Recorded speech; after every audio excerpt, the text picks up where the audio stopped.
So today I want to talk about a few things. First off, there are so many new relationships happening in the world, and we see a lot of this talk and discussion about Taylor Swift and Travis Kelce, who are potentially dating, interested in dating, or maybe wanting to start a relationship. Now, I don't know anything about either of them, and I wish them both a lot of happiness, love, and success, whether they choose each other long term or whether they're just having fun right now and dating.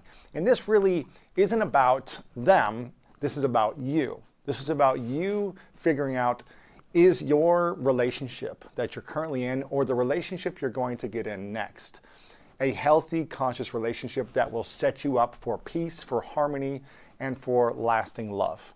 And so today I want to talk about the 5 keys to healthy, lasting love relationships, and really 3 things to watch out for, the 3 flags to watch out for.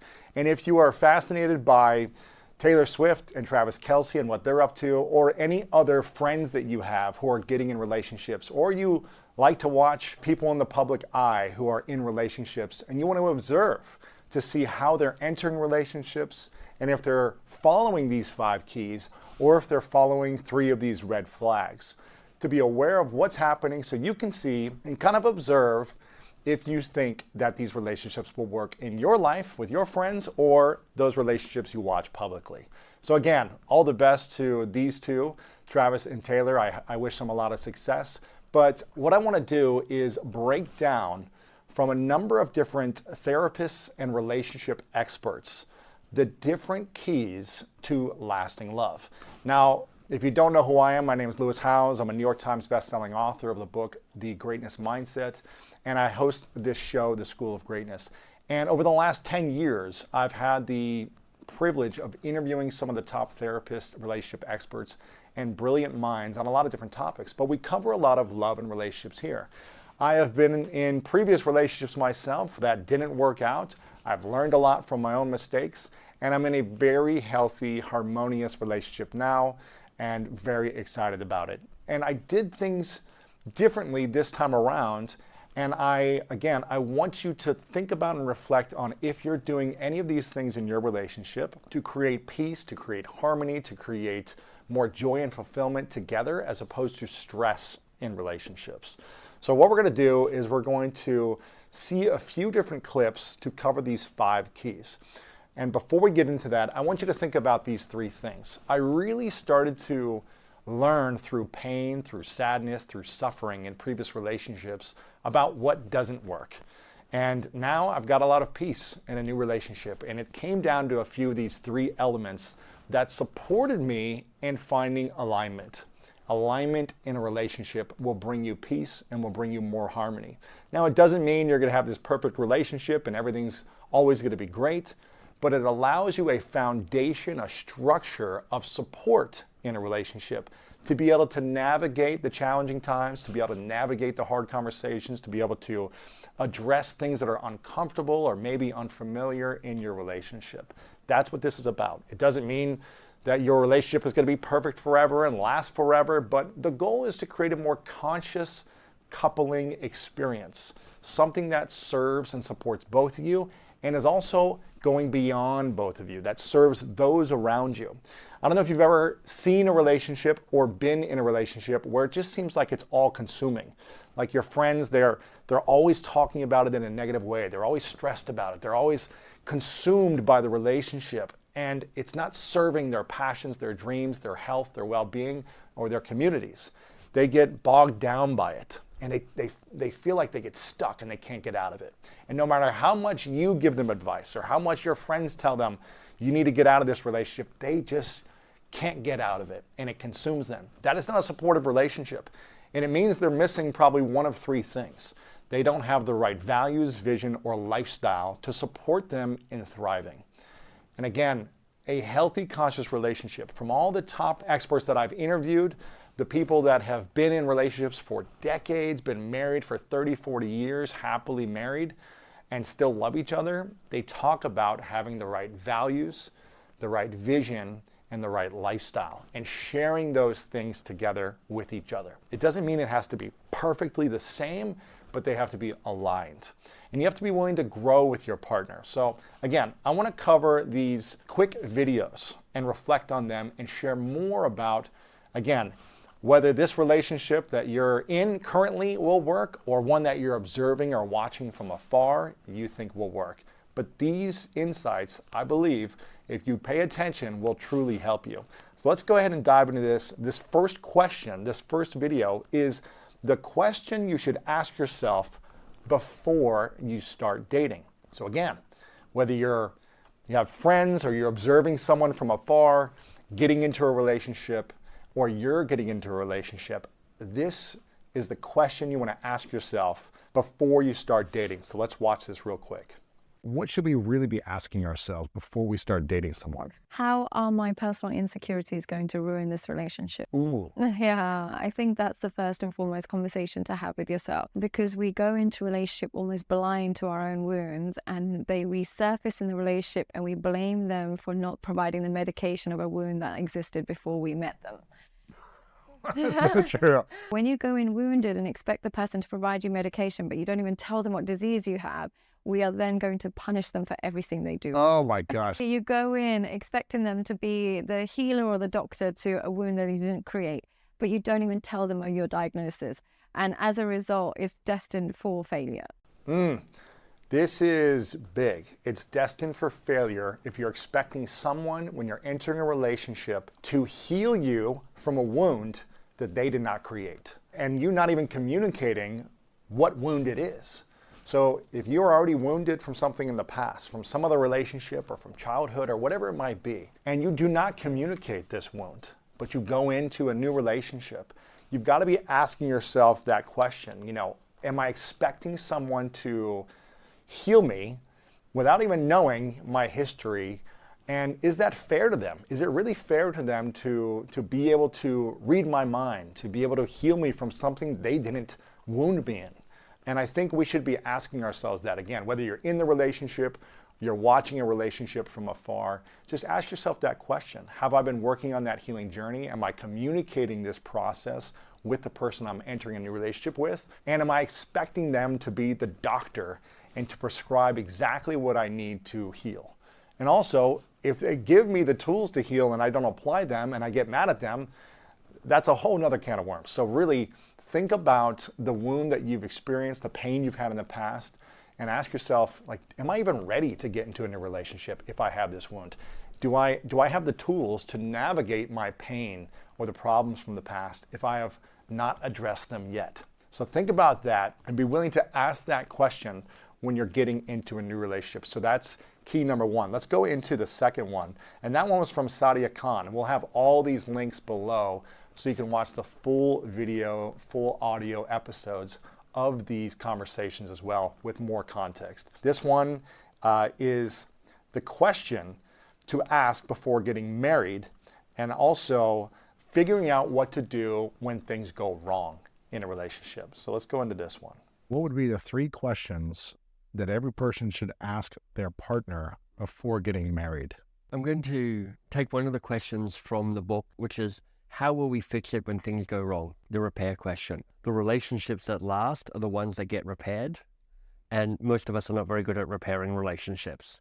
Most of us, we break far easier than we think. When you're in the first 2 years of marriage, really, and all the years leading up to it, it's this is amazing. She's amazing. I'm amazing. We're amazing. But after 2 years, it's okay, the veil drops a little bit. You kind of get clear on other things, and it will go off the rails somewhere. It might be an explosion. It might be a dent or a crack or a bend or something, but something will happen. So I would say, how will we fix it when things go wrong? How will we fight? How will we fight in a way that will not break us, but will be a source of learning and growth and clearing and kind of resetting? So what I'm hearing there is, in the beginning of a relationship, if you've ever been in one, that there can be a lot of excitement. There can be a lot of fun and play and adventure, and you want to travel everywhere with the person. You want to go try new restaurants. You want to, enjoy it. You want to talk about it. You want to tell your friends, oh, I met this person and they're incredible. They're amazing. And everyone seems flawless when you first meet them, right? Or when you're watching someone, a celebrity couple, and they're getting involved and then they're starting dating for the first time. You see all the media talking about them and the celebrations and the fun and the excitement and, oh, well, how's it going? You get excited about the possibility. The challenge is, like our friend here is saying, that there eventually will be problems. And even though the possibilities seem exciting and fun and like thrilling, and you have these chemicals and these feelings that are so, just like you feel this excitement of this connection and this possibility of what could be, eventually there's going to be a problem. And the repair question is one of the keys to success in a healthy, conscious relationship. He is saying that there will be problems, there will be challenges, there will be struggles, there will be stress, especially if you're together for a long period of time. If you want to commit to being in a relationship for long periods of times, there's going to be pain, and we can't avoid pain. But how we resolve problems is a huge factor to the success or the failure of relationships. And when we learn how to repair, and like my friend Jay Shetty says, learning how to fight and argue is key. And we need to create agreements around repairing and arguments. When we don't agree on something, when we're frustrated, when something sad or horrible happens, or we feel anger, we need to learn how to repair in peaceful ways, not problematic ways. We need to learn how to argue respectfully and not be putting others down, because that will only harm us long-term in the relationship. It'll only create more blame, more frustration, and more sadness in the relationship. So again, at the beginning of a relationship, whether you're in it, you have friends who are in it, or you're watching some celebrities online who are, this is so cool and exciting. Yes, have fun, be excited, be in the moment, all those things. But as you start to get into the relationship and start to get committed deeper and deeper, really have those conversations about how are we going to repair our relationship when we do have a breakdown, when we do have some frustration, when we're not in alignment on something, there's friction, there's something that's causing pain or discomfort within us. How will we repair? How will we come back together stronger than ever in a loving way? Not an arguing way or a blaming way or a make wrong or anything like that. So again, the repair question is one of the keys. How will we fight? How will we argue? And how can we repair in a conscious, more loving way to serve the relationship as opposed to hurt the relationship? That's the next thing. I love that one. Let's go into this next one. This next one is this is from my fiance, Martha, and this is about why women go after the troubled man and not the healthy man. So again, I wish the best for Travis and Taylor, and I hope they're both healthy right now. But this is not really about them.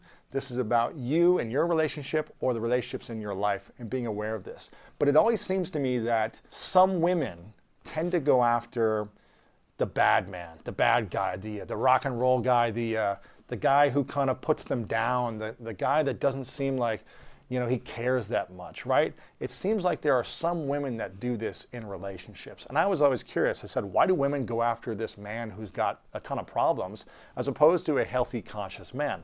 And let's hear what Martha has to say. Why do women seem to go after the troubled man as opposed to the healthy man? I think it has to do with your past. It has to do with your inner child. I think it has to do with unresolved trauma. I feel, and it is my experience, that when you are with someone, you meet somebody, and you feel this crazy amount of chemistry. Like, my advice is run away, because that is not something healthy. That is unresolved trauma.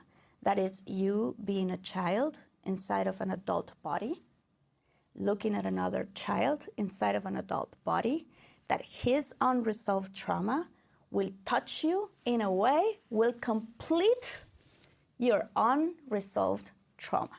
And you're going to learn a lot of lessons, but are going to be painful. So why don't you learn them on your own instead? This is powerful. When we haven't dealt with our unresolved trauma, we're trying to feel something. And typically there is a chemical reaction when we meet someone that is maybe more problematic. And we want to fix, or we want to solve, or we want to rescue or something, because we feel like it'll complete some feeling in us, something missing within us. Because what's missing within us, we want to solve somewhere else. We typically don't want to deal with it inside of us because it's painful. So we want to find someone else who's troubled and try to solve their pain and try to rescue them, try to get them to a place of peace, because maybe it'll make us feel more valuable about ourselves. And this is something I've done in the past many times, and it never worked out well. There was chemistry, there was like this explosion of excitement, but it eventually didn't last. And it's because we were missing conscious connection. So when Martha's talking about chemistry, I think you need chemistry. I think it's important to have it. But when it's like this explosion of chemicals rushing through you and you feel like, man, this is the greatest person in the world and I feel so deeply and so excited, just be aware of that. It doesn't mean it's going to be the wrong person for you, but I think it's important to be aware of it.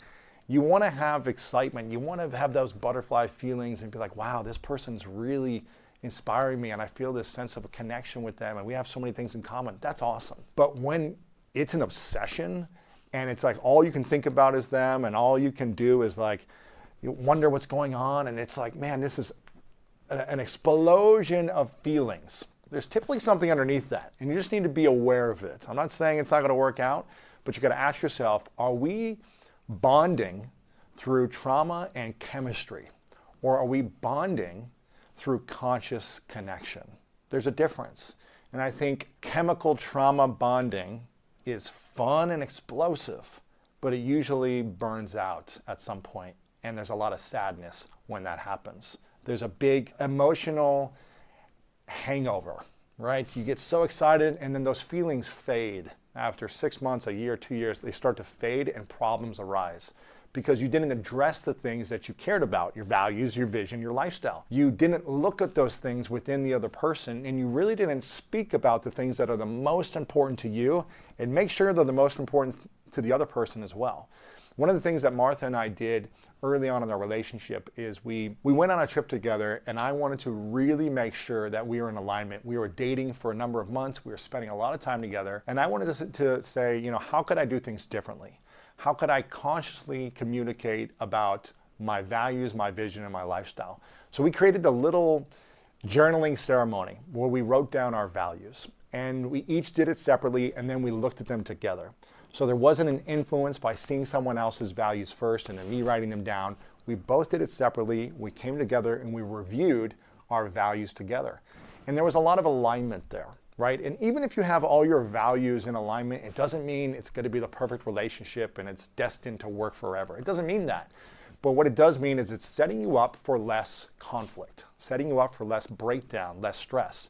Because the relationship will have moments of breakdown no matter what. But you want to set a foundation of harmony, peace, and alignment. You want to be in as congruent agreements as possible. And the more you can do that, the more you don't have to think about that stuff and stress about it when conflict arises. Because you both know where you're at on your values, your vision, and your lifestyle. So we did that exercise, and we also did just a lot of communication about who we were individually, what our lifestyles are, and where we want to be in the future. Now, things can change, and maybe there's adjustments, and so you need to have flexibility around these things.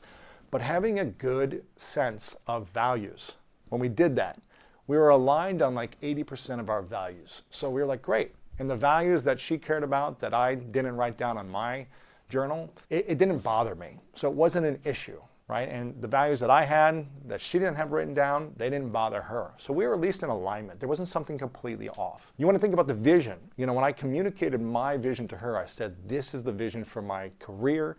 This is the vision for my health. This is what I want to create with family. This is where I'm heading. Again, allow for flexibility, but communicate your desires and your wants early on. Don't just say what the other person wants to hear. Say what's authentic to you. Because you don't want to abandon self in the process of entering a relationship just to please someone. Trust me, I've done that many times in the past. It never worked out. It worked out poorly. And you're always going to resent yourself by doing that. So stay in alignment with who you are and at least who you believe you're going to be in the future or where you're going. The third thing is lifestyle. So again, If you are a person that loves to be in warm weather, and you like, I want to live in Los Angeles and I want to live in somewhere warm weather for the next 5 to 10 years. And you meet someone that says, I don't want that lifestyle. I want to live in the cold, and I want to be in a small town. I don't want to be in a big town. And I want to be more at home all day. I don't want to go out travel and be on adventures. You have to think about these lifestyle decisions, and are they in alignment, or is there some ways of like accepting that of the other person? And can you live a life with your lifestyle where you feel like I'm doing what I want to do? I'm in the spaces, the places, and around the people that I want to be around because this is the lifestyle that works for me. Again, it doesn't mean it has to be perfect alignment, but you want to have congruency within the two to make sure the lifestyle is good. So if you're in completely different cities, if you're long distance, maybe it works for a period of time, but it may not work forever. So you have to ask yourself, do I want to be in a long distance relationship forever? And if that's not a part of your vision or your lifestyle, then it just may be more challenging to make the relationship work. I'm not saying you can't make it work. It just may be more stressful, more challenging. And we have enough challenges already, so we're trying to limit these challenges within ourselves. Martha, my fiance, she's an actor. She does acting, and she's gone for 3 months at a time. She does it in other countries. Sometimes she's here locally in Los Angeles. Sometimes she's got to travel. Sometimes she's got to leave places last minute. So I had to ask myself, do I accept this lifestyle of hers? Knowing that I don't want to change her. I don't want her to change her lifestyle for me. Can I accept her lifestyle if this is what she wants to do for the next 5, 10, 20 years? And I had to say, yes, I do accept this. Like if she's gone for 3 weeks at a time or 4 weeks at a time, I'm okay with that. We can make it work because I have a flexible schedule where I could travel on the weekends if I need to. She could come back on weekends, and that works for my lifestyle. But you may not want that. If you're traveling every weekend on tour and someone else is traveling somewhere else every weekend for a game, does that lifestyle work for you? Maybe it does because you're used to it, but maybe you want to be in the same place with your partner more consistently. So you just got to ask yourself, do our values, our vision, and our lifestyle line up? Ask these questions and be honest with the person when you're dating them before you get committed. Be as honest as possible about these things. It's key to minimizing stress and creating more love, peace, and freedom in your life and in the relationship. Let's go to the next one. This one's an interesting one. This one is about doing therapy at the start of a relationship. And most people don't think about this until the relationship gets bad or there's problems.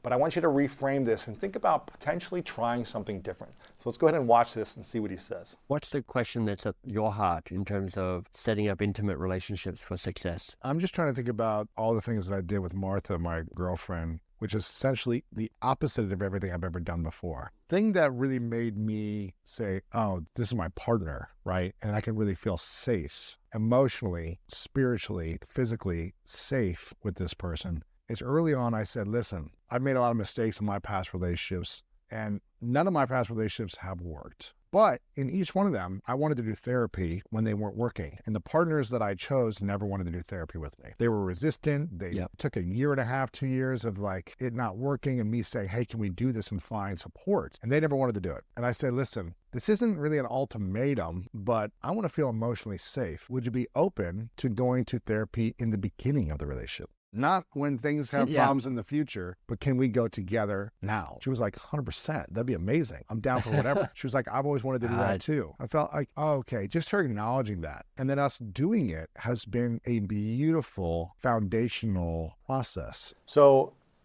again, this was something I was getting to share when I was doing this interview with Michael. And it's something that I did recently with Martha, right? When we started a relationship a few years ago. After, kind of dating for a few months and then getting committed to her, I said, listen, I really want to start in therapy. I'm doing coaching and therapy on my own, and I knew she was doing therapy on her own. And for me, the healing journey is always going to continue. It's always going to be happening for the rest of my life. So I love coaching, as an athlete. And I think the greatest athletes have coaches to help them get to the greatest position in their athletic endeavors. And so when I got into business, I said I want to have a business coach. To keep my health in check, I've got an accountability and health coach, a nutritionist. And I always thought to myself, well, why don't I have an emotional coach as well? Why don't I have someone help me with my feelings, my emotions, and my relationships? You see a lot of top athletes now talking about their mindset coaches. You see this on all the different Netflix and Amazon shows about the quarterbacks out there and the elite athletes. They have these mindset coaches. There's nothing different from having a mindset coach and a relationship coach. It's just guiding you to get to be the best person you can be in the thing you want to do. And if you want to be a great athlete, a great musician, someone who wants to optimize their career, get a coach or someone to hold you accountable to improving your skill set to be the best at what you can be. Same thing in a relationship. Why go into a relationship with decades of baggage, pain, frustration, and old programming that didn't work in previous relationships? For whatever reason, if you're single right now, it didn't work. It didn't work for the relationship to last. And it doesn't mean you're bad or wrong. It just means, oh, maybe I chose poorly, or maybe that was part of a season of time for me to have that experience with that person to teach me these lessons for the next person. But if you want a relationship to have more harmony and to last longer and be healthier, whether it works or not, but at least be healthier, I think it's powerful to get support, whether you have a therapist or coach, or you lean on a mentor or a guide to give you some guidance or support. I just think it's helpful and it's wise. You know, we weren't really taught how to have successful, happy, fulfilled relationships. Typically growing up, unless you had the perfect model with your parents, my parents got divorced, so I never got to experience that happy bond of connection as a model for relationships. And I think most of us have seen a lot of challenges in relationships or experienced it ourselves. So we don't have all the tools, and that's okay. That's why it's important to get a coach. You know, the greatest athletes have coaches. The greatest musicians have vocal coaches to work on their vocals and their performance, to enhance their performances. This is a good thing. It's important to invest in this or to lean on people. I'm always looking for men who have been married for 30, 40 years, and I'm asking them questions. I'm saying, how did you do it? How are you still doing it? How do you keep things exciting and fun? And how do you make sure you don't stress about stuff? I'm always asking questions, and I think that's a wise thing to do. So for me, it's important to think about these things, and we started therapy together. It was one of the biggest breakthroughs that I've ever had because we were able to minimize frustrations early on, or minimize disagreements, or minimize misunderstandings. And when we got together, we would work with a coach, a therapist that would allow us both to communicate in a healthy, conscious way with a third party giving their experience, giving their tools, their wisdom, and coaching both of us. It brought us closer together. It has given us more tools. It has allowed us to create agreements where now we don't have those frustrations or those conversations that could lead to arguments. We have more tools to support each other and to support the relationship. And I think that's what you got to think about when you're getting into a committed long-term relationship. How can we do this? If you don't want to have a coach or a therapist or find someone who's been in a relationship longer to guide you, that's fine. But I still think you got to be working on learning, getting books, listening to podcasts, getting these tools to support you in emotionally growing. The ability to have emotional mastery in relationships is huge. And it can either set you up for success or cause you a lifetime of misery and sadness if you don't learn how to master or manage and navigate emotions. There's a great book by Susan David called Emotional Agility. It is huge. We'll link it up below in the description.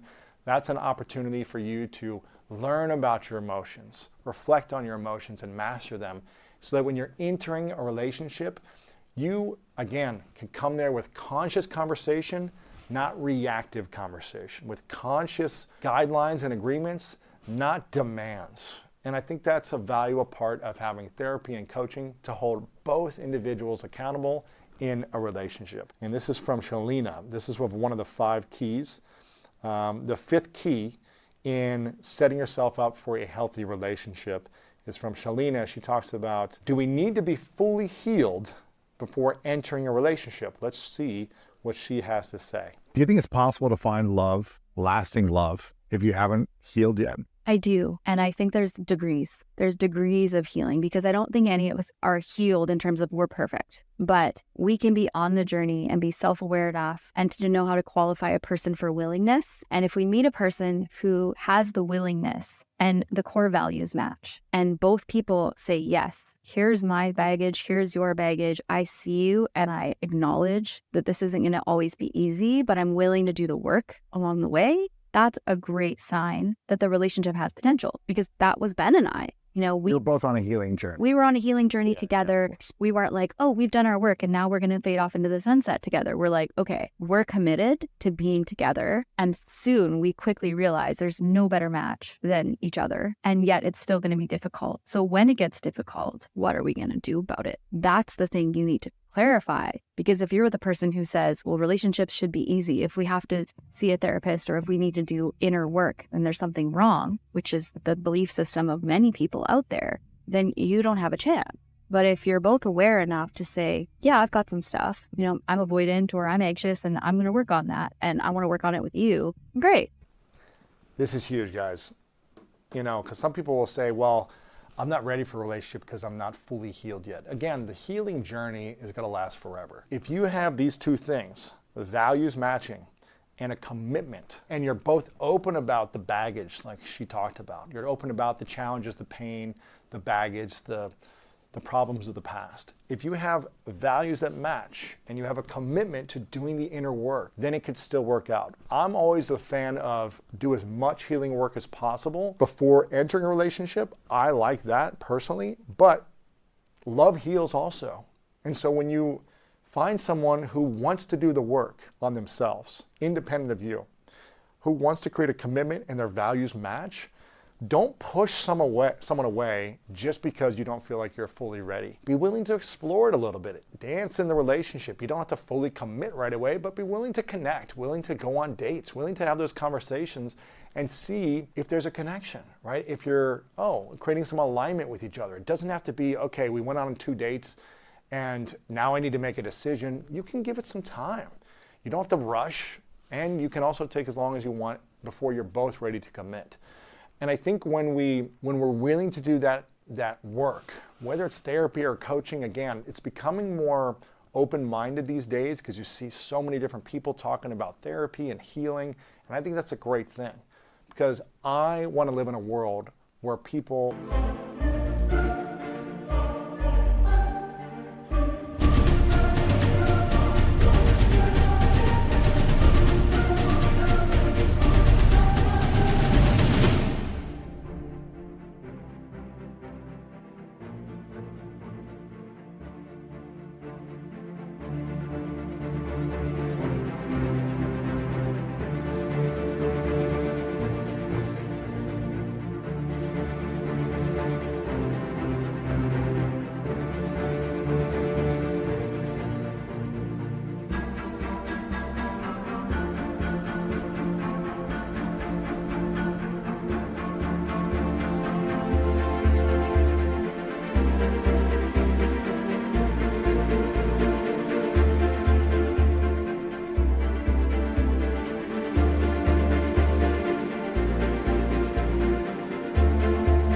are in love with themselves in a healthy, conscious way, and they have love in their lives and relationship.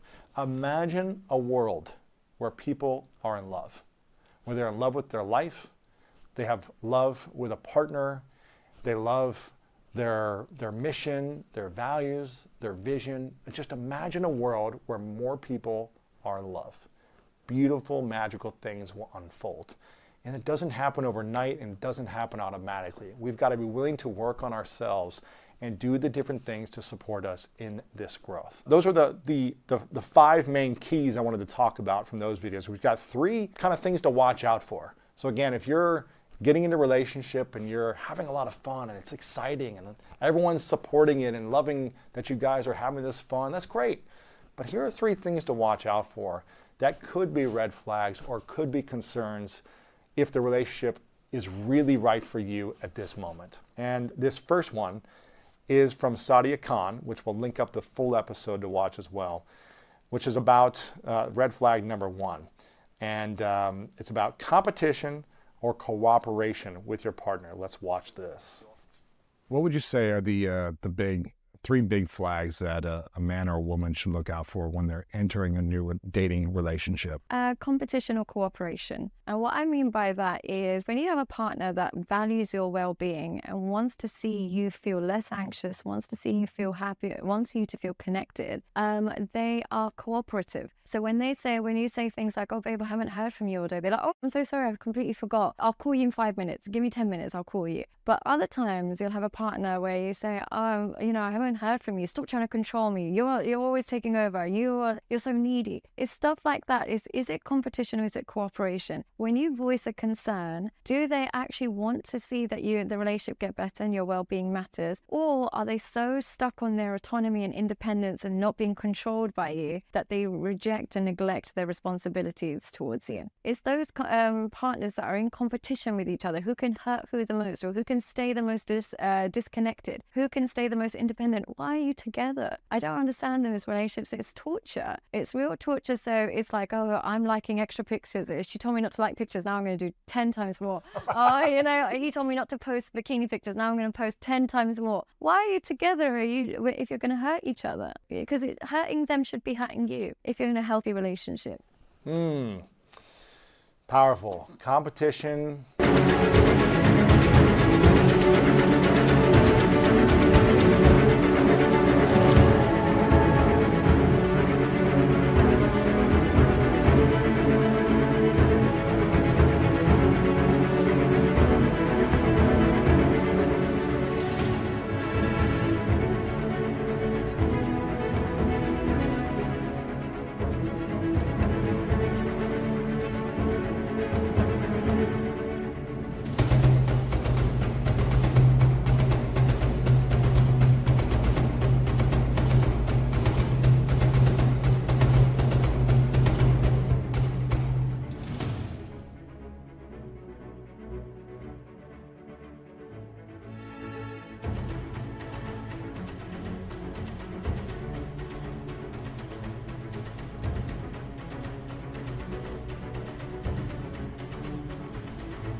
Over cooperation.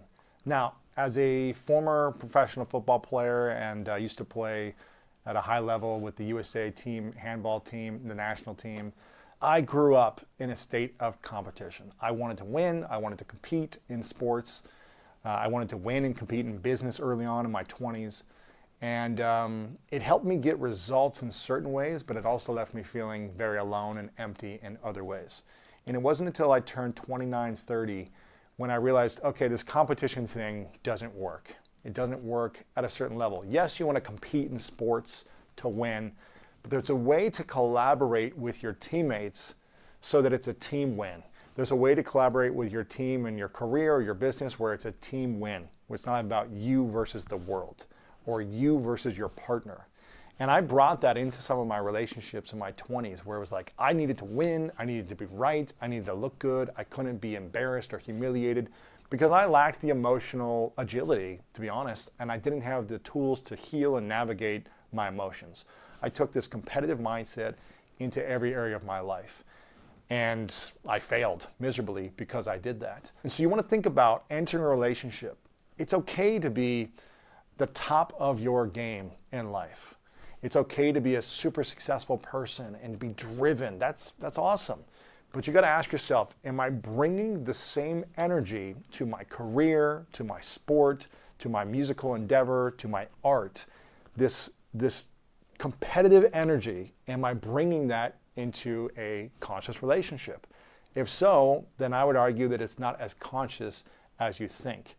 And again, it doesn't mean you can't have fun for a while and it's going to be some great memories, but it's just going to make it harder to last long term in harmony and peace.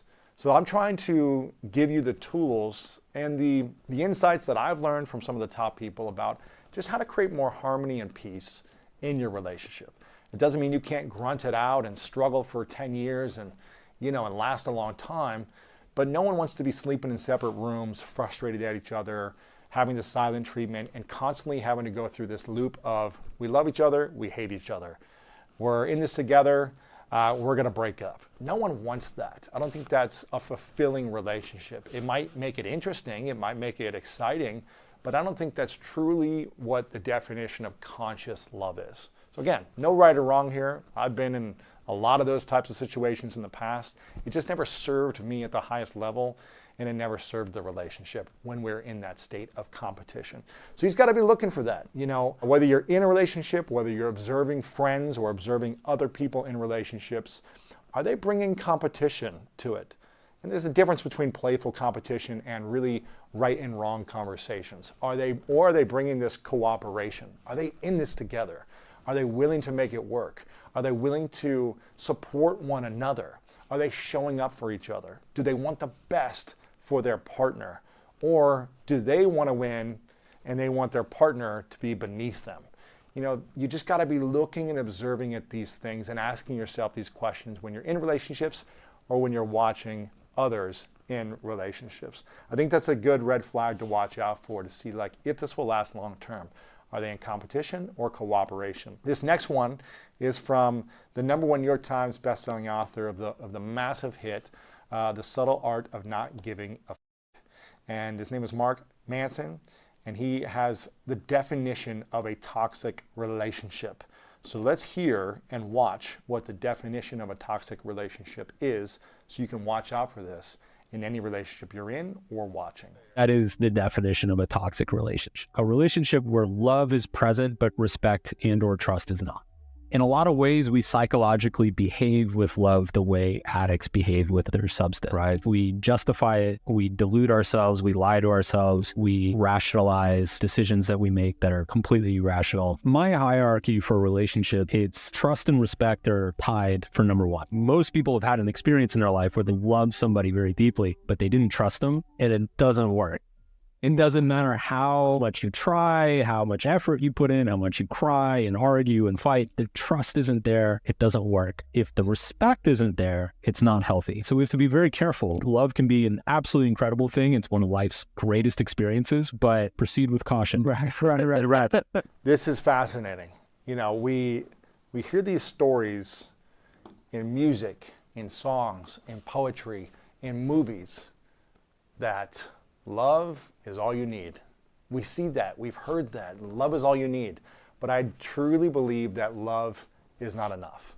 Love is not enough. And what Mark is saying here, he's written books about relationships, he's studied this, he's in a long-term marriage, happily married, where he was like, if you don't have trust and respect, you can love someone all you want, but if you don't have trust and respect, it's going to be toxic.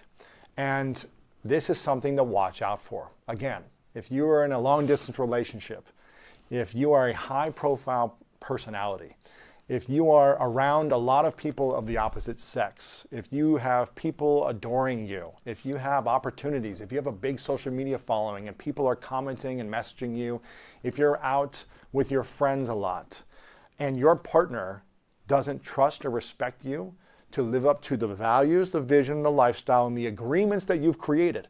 Now, you can have different agreements about what is okay in your relationship or what is not okay. But if you don't trust and respect the person to live in accordance of their values, vision, and lifestyle that you've talked about and the agreements of your specific relationship, if you can't trust them, then love is not enough. If you don't respect them to make conscious decisions, and you don't have to be constantly checking in and asking them where they are and who they're talking to, if you don't trust and respect that person, it's just going to be more difficult to create a healthy relationship.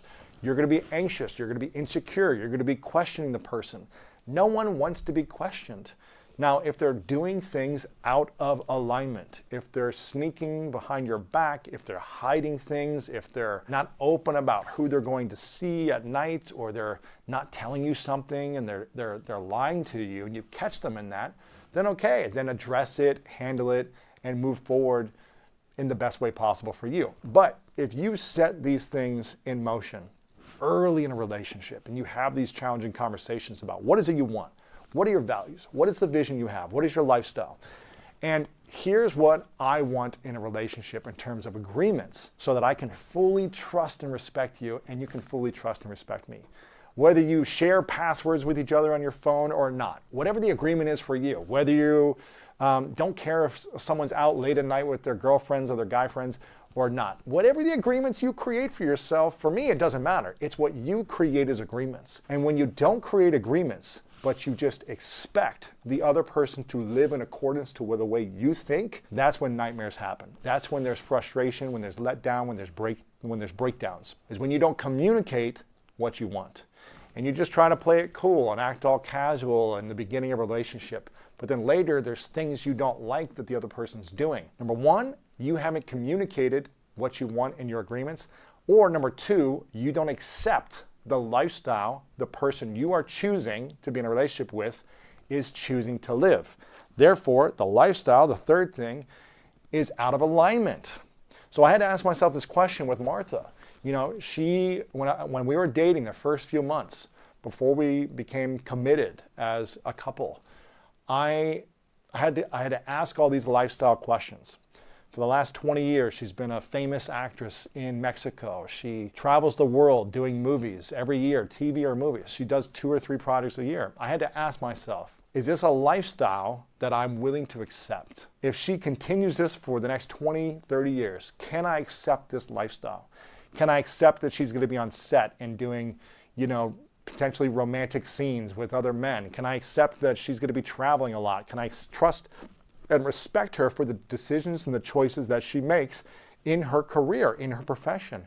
And I had to ask myself honestly, and I was able to accept it. I said, cool, because I don't want to change her. I don't think we should change anyone entering a relationship to be someone completely different, because we were attracted to who they are. Not to, okay, now you've been this career, this profession, but now I want you to be close to me and never do this anymore because I need to feel safe.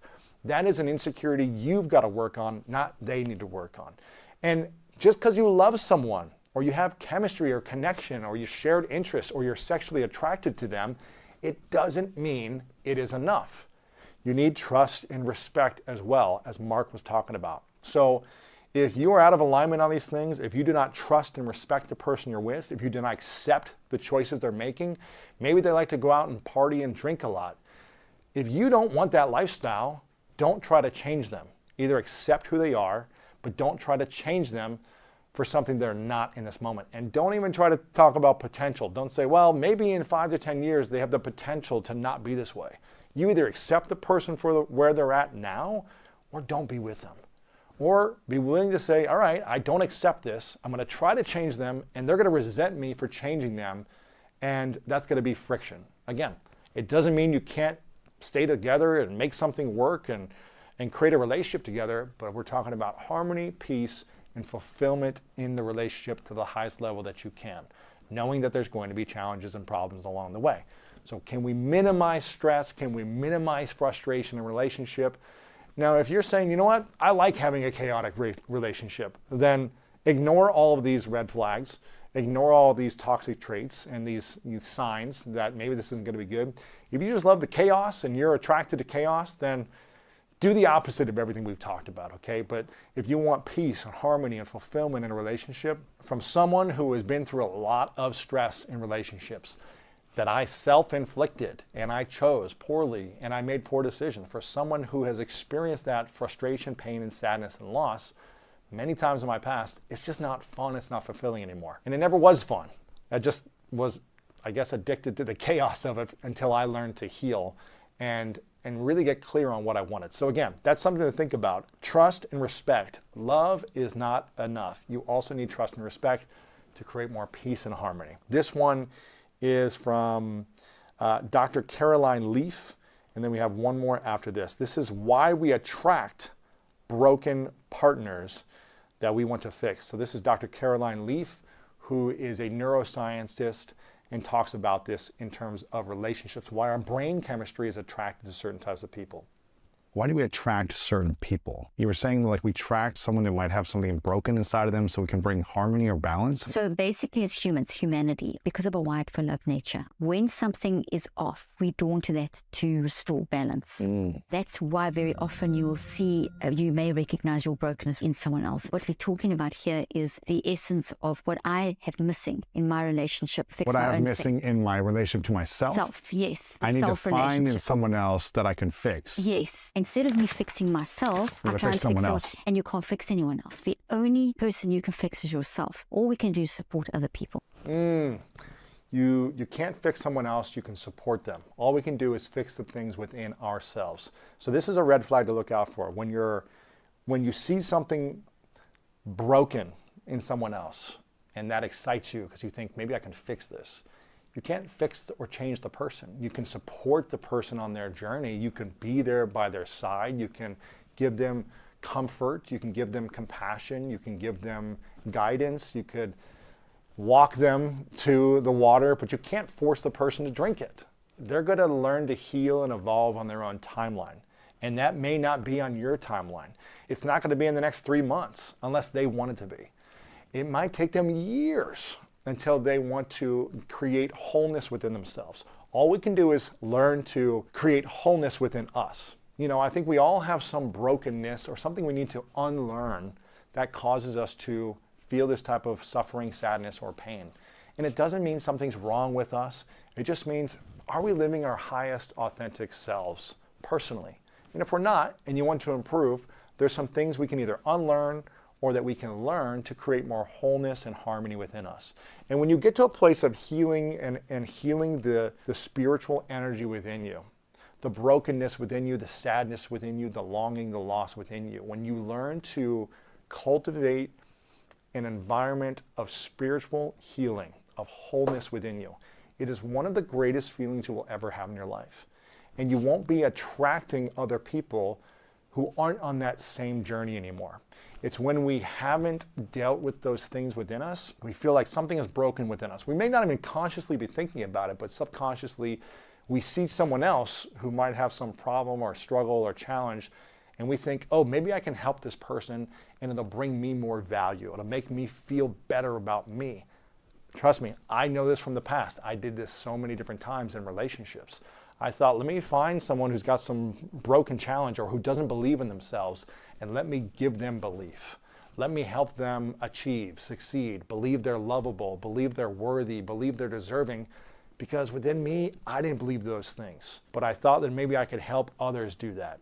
And it just never worked. It never worked, and it left me feeling frustrated and like a loser and a failure when I did that. So you got to be working on this spiritual journey within you to create harmony within yourself first, and then attracting someone else who's also doing that inner work. So you're supporting one another, you're not fixing one another. So these are the 5 keys to setting up healthy, conscious love, to support yourself, to creating more harmony in love, more joy, more abundance, more fun, and less stress.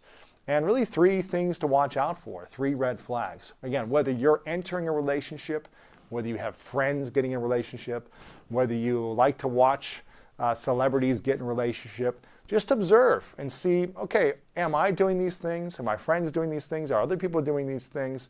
And to watch out for, to see if you're on the right path. And even with all these things, it doesn't mean it's going to work out. There might be challenges and things out of your control that don't work out. But my intention for you with this information is to serve and support you with some great experts who talk about relationships, who have years of experience themselves in relationships, who've gone through pain and problems, myself included, in relationships, and who have come out on the other side with more wisdom, more insights. And that's what this is all about. If you're looking to understand how to heal and how to address the parts of you that you might feel like are broken or have some struggle with, this book, The Greatness Mindset, a lot of it is about healing. The first third of the book is all about addressing those different things within you that are holding you back from greater success, but also greater love and fulfillment within yourself. So make sure to get a copy of this today to support you on your healing journey and developing a stronger mindset in the decisions you make in your life. We'll have this linked up below. And also my friend Jay Shetty's got an amazing new book out called 8 Rules of Love. So if you want to learn more about love and relationships, here's a great book to check out as well, with some amazing insights, research, and science also about creating the love that you want. So again, check out The Greatness Mindset. It's all about unlocking the power of your mind to live a better life. Check out 8 Rules of Love. We've got all these different videos and full interviews from these clips that we talked about today to dive deeper on this conversation of relationships, intimacy, healing, lasting love. So make sure to check those out. Let me know in the comments below what your biggest takeaway was. Let me know what you've learned in your previous relationships and what has been successful for you. Let me know if you believe in this idea of values, vision, and lifestyle. If making sure that those are in alignment, it will set you up for more success in relationships. Or if you completely disagree and if you think not having the right values together, not having a shared vision, and being on completely different lifestyle paths, you can make it work also. Please let me know. I'd love to learn more about that from your point of view. Again, I hope you enjoyed this episode. Let me know your biggest takeaway below in the comments. Make sure to share this with a friend. Subscribe to our channel wherever you're watching and listening. And again, all the best to any couples out there that you know or that you're watching from afar. I wish everyone happy, healthy, successful relationships. I wish you all the love in your life, and I'll see you next time. So then for about 3-4 months, everything was amazing, everything was fantastic. And then the entire person starts coming out. I don't like to say the real person starts coming out, because also all the other things that you saw at the beginning is still the real person. But the rest of them. The rest of them starts to come out. So then what happens? Now you want to start changing them because they don't. To go back to this perfect thing. To match you. Yeah. To match you.